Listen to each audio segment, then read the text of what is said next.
I'm speaking with Amee Medeiros, the Executive Director at the Neighborhood Center of the Arts. Welcome, Amee. Hey, Charlotte. Thank you for having me. Absolutely. Amee, why don't you let our listeners know what the Neighborhood Center of the Arts is all about? Sure. So Neighborhood Center of the Arts, we've been alive since the 80s, and we are a working studio for artists with special abilities. Currently, we have approximately 75, 78 artists who were attending the studio, where we have mixed media, digital arts, performing arts, woodshop, ceramics, weaving, drawing and painting, ceramics, if I didn't say that already, photography, a whole wide gamut of studios that are offered to our artists who attend program to create artwork, to become, have a richer career as artists. We've taught them how to use Etsy and other platforms to share their art. It's a way for them to earn an additional income to supplement their disability insurance so they have a richer and fuller life. We're so supported through the local restaurants, South Pine Cafe, Broad Street Bistro. They're incredible shops that we've been able to display our artwork, and we make many sales out of those spaces. Our calendar was full for 2020, but currently with the situation going on, we're not able to display and feature our artwork within the community. So our sales, of course, like many other artists, have slowed. So you mentioned the sales, and while they help support the artists, they also help support the running of the nonprofit as well, correct? Neighborhood Center of the Arts has done a really incredible job. I've been there for 14 years, and within that 14 years, I've been holding and hiding and tucking away money. And I kept telling my staff, there's going to be a day that we need to access this. Something's bound to happen where we might have to continue to pay staff and transition artists back into their homes where they're not coming to program. That was my plan with that money. It's unique. It's very rare for a nonprofit to have that type of, savings for an incident such as the coronavirus pandemic. And then, lo and behold, the state of California, that's where our money trickles down. So we're funded a lot like a school. If you come to program, we get reimbursed for your participation. But the state has really wanted to make sure that we're still able to pay our staff during these times and provide services which in the best we can remotely, which is really hard because we're definitely a touchy-feely group of individuals. We hug and touch each other every day, where it's so important to actually see that person, because then you know what's going on, if they're having issues, or if they're having health problems, emotional problems. So not being able to literally lay your eyes on somebody, we can video chat, but it's different. It's completely different. You can't feel that person's energy within that little circle that you're holding space with them. So that's been the biggest challenge for my staff. I have a staff about 21. We've taken the list of artists and we call them weekly to make sure they're okay, make sure their families are okay. We've created art go bags twice now, so we're making sure people have art supplies to create artwork during this time. And we've worked with Freed and the food bank, and also helps with giving food out if needed. So currently, we're a very, very lucky nonprofit who we're floating. We're not drowning. Our boat is okay.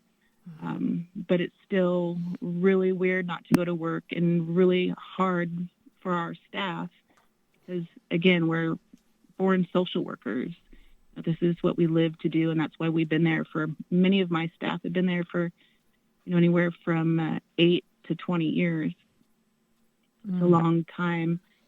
And it's like many of us are experiencing, there's some depression, and anxiety, because that you're born with a purpose, and our purpose is to serve and help and be there as counselors and be there as art instructors, and that was swiped away from us really quick, unexpectedly.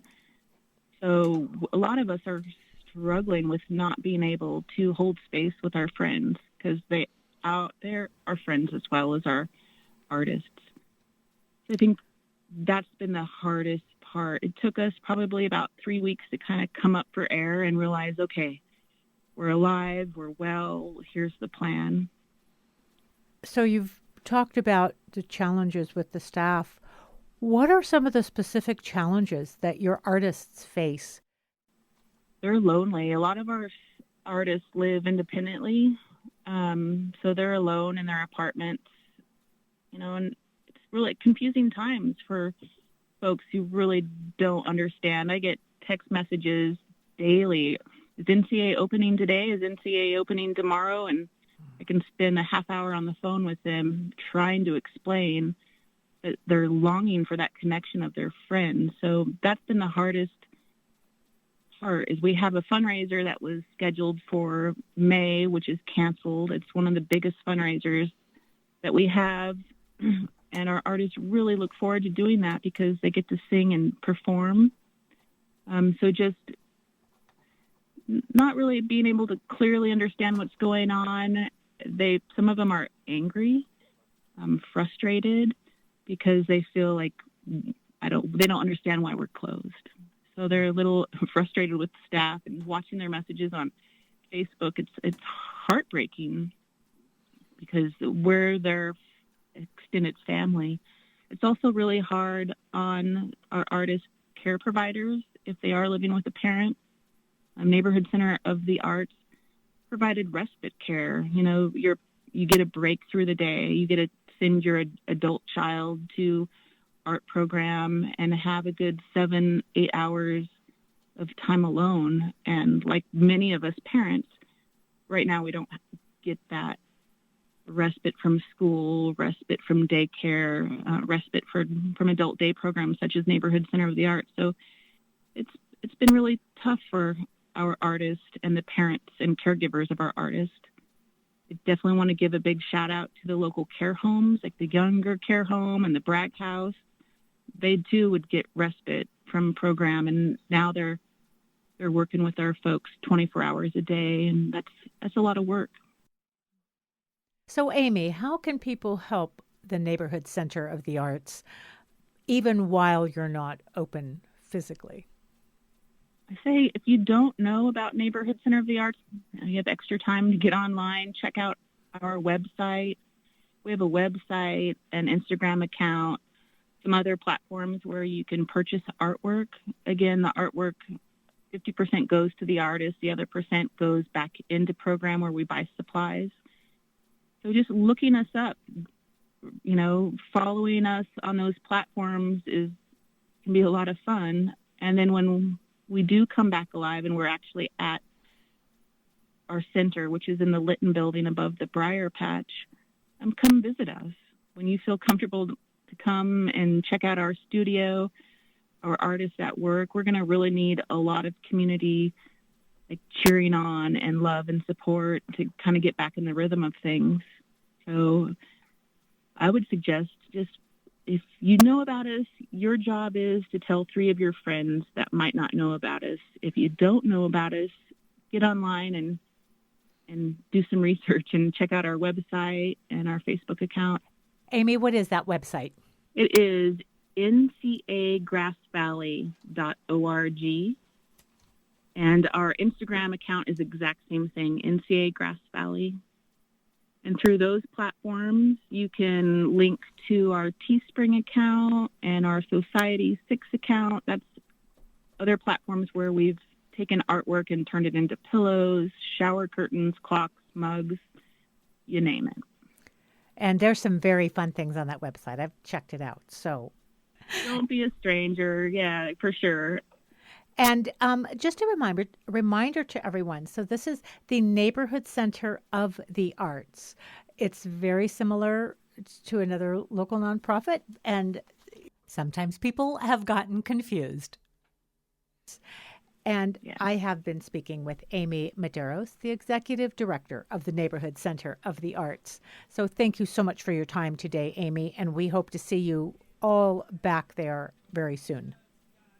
Thank you, Charlotte. For KVMR, I'm Charlotte Peterson.